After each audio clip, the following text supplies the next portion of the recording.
வேதாந்தம் 28 தத்துவங்களை கொண்டது. சித்தாந்தம் 36 தத்துவங்களை கொண்டது. இந்த 28 தத்துவங்கள் மட்டும் நாம் அறிந்து கொண்டாலும் நான் என்னும் தன்முனைப்பை ஒழிப்பதில்லை.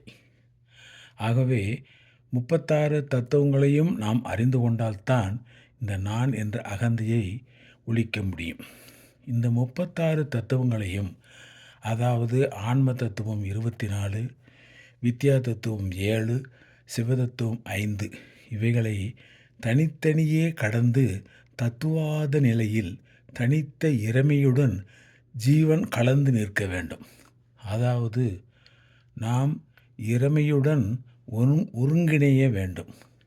இதையே திருமூலர் திருமந்திரத்தில் ஆராரின் தன்மை அறியாதிருந்தேனுக்கு ஆராரின் தன்மை அறிவித்தேன் பேர் நந்தி, ஆராரின் தன்மை அருளாம் அறிந்தபின்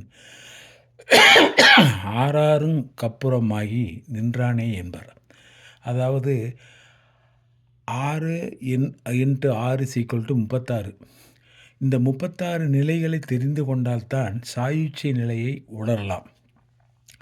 சாயுச்சி நிலை என்பது இரண்டற கலக்கும் நிலை. அதாவது தானாகும் நிலையின் முதற்படி வேதாந்தம், இறுதிப்படி சித்தாந்தம். பசு பதியுடன் சேர்வது வேதாந்தம், சேர்ந்த நிலையே சித்தாந்தம். இந்த ஆன்ம தத்துவம் 24ம் மேய்ப்பார் இன்றி திரியும் பசுக்கள் போல அலைகின்றன. சிவதத்துவம் 7ம் ஆன்மாவிற்கு உரியது. இந்த பசுவாகிய சிவனை பதியாகிய இறைமையை சேர்த்துவிட்டால் பாசம் நீங்கி ஆன்மா வீடு பேறு அடையும் நிலை பெறும். இதைத்தான் நாம் பசு பதி பாசம் என்று சொல்கிறோம்.